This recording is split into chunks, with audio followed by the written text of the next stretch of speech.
Public Bangla স্টুডিওতে বসে আমাদেরকে বুঝিয়েছিলেন যে কোন কোন অঙ্কে কিভাবে আপনি বামপন্থীদের বাঁচাতে চান। মানে হুমায়ুন কবিরের সাথে বা মিমের সাথে আইএসএর সাথে জোট করলে আপনি বলছেন বামপন্থী বা কংগ্রেসেরই ফায়দা। এই পয়েন্টে কি আপনি এখনো স্টিক করে আছেন, না এখন আপনার বামপন্থীদের প্রয়োজন নেই?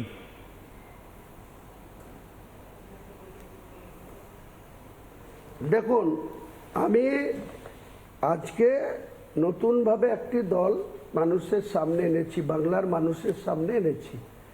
সময় আসতে দিন, ইলেকশন কমিশন 18তম বিধানসভার ইলেকশনের শিডিউল ডিক্লেয়ার করুক।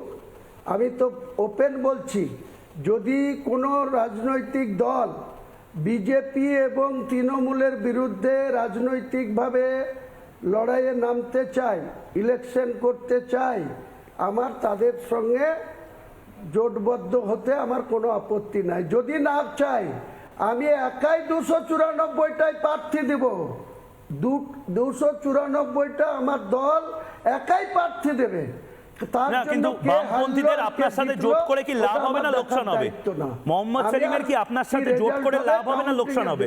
মোহাম্মদ সেলিম কি জিততে পারবে আপনার সাথে জোট করে? এই চ্যালেঞ্জ, আরে অফার দিন না, অফার দিলে তো বামপন্থীরা শুনতে পায়। অফার দিতে হবে তো দাদা। মোহাম্মদ সেলিমকে কি জেতাতে পারবেন সংখ্যালঘু ডমিনেটেড সিট থেকে? না, আমি এই মুহূর্তে কোনো সিদ্ধান্ত ওনাদেরকে নিতে হবে। আমার সঙ্গে ওনারা বসবেন, জোট করবেন কি করবেন না, আমার প্রাসঙ্গিকতা আছে না নেই, সেটা ওনাদেরকে সিদ্ধান্ত নিতে হবে। আমি ওটাকে কে আসবে? আপনি আপনারা হুমায়ুন কবির কি বামপন্থীদের কাছে যাবে, না বামপন্থীদের আসতে হবে বেলডাঙ্গায় শক্তিনগরে হুমায়ুন কবিরের কাছে? কে টার্মসটা সেট করবে?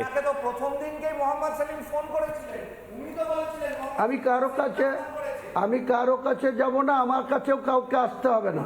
ওনারা যদি তৃণমূলকে হারাতে চায়, তৃণমূলকে ক্ষমতাচ্যুত করতে হয়, তাহলে অবশ্যই তৃণমূল এবং বিজেপি বিরোধীকে ঐক্যবদ্ধ হতে হবে।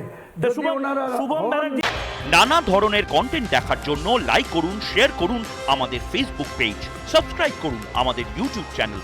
পাশাপাশি অন্যান্য ব্রেকিং নিউজের জন্য অবশ্যই চোখ রাখুন রিপাবলিক বাংলায়।